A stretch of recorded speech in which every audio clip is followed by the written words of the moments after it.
Revelation 14, New International Version. Then I looked, and there before me was the Lamb, standing on Mount Zion, and with him 144,000, who had his name and his Father's name written on their foreheads. And I heard a sound from heaven like the roar of rushing waters, and like a loud peal of thunder. The sound I heard was like that of harpists playing their harps, and they sang a new song before the throne and before the 4 living creatures and the elders. No one could learn the song except the 144,000 who had been redeemed from the earth. These are those who did not defile themselves with women, for they remained virgins. They followed the Lamb wherever he goes. They were purchased from among mankind and offered as first fruits to God and the Lamb. No lie was found in their mouths. They are blameless. Then I saw another angel flying in mid-air, and he had the eternal gospel to proclaim to those who lived on the earth, to every nation, tribe, language, and people. He said in a loud voice, "Fear God and give him glory, because the hour of his judgment has come.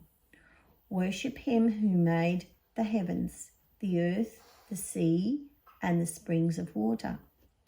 A second angel followed and said, "Fallen, fallen is Babylon the Great, which made all the nations drink the maddening wine of her adulteries."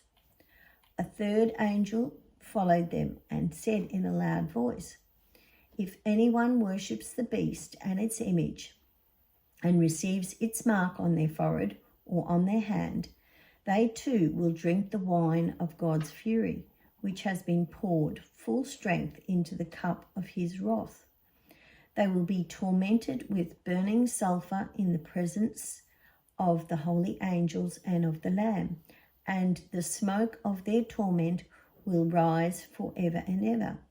There will be no rest day or night for those who worship the beast and its images, or for anyone who receives the mark of its name." This calls for patient endurance on the part of the people of God who keep his commands and remain faithful to Jesus. Then I heard a voice from heaven say, "Write this: Blessed are the dead who die in the Lord from now on." Yes, the Spirit, says the Spirit, they will rest from their labor, for their deeds will follow them.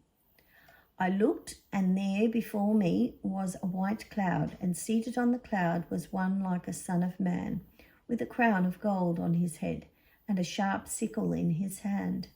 Then another angel came out of the temple and called in a loud voice to him who was sitting on the cloud, "Take your sickle and reap, because the time to reap has come, for the harvest of the earth is ripe." So he who was seated on the cloud swung his sickle over the earth, and the earth was harvested. Another angel came out of the temple in heaven, and he too had a sharp sickle.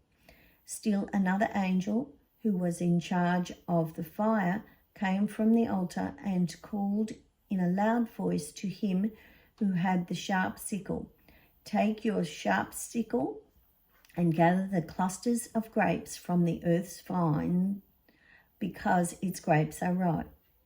The angel swung his sickle on the earth and gathered its grapes and threw them into a great winepress of God's wrath. They were trampled in the winepress outside the city, and blood flowed out of the press, rising as high as the horse's bridle, for a distance of 1,600 stadia.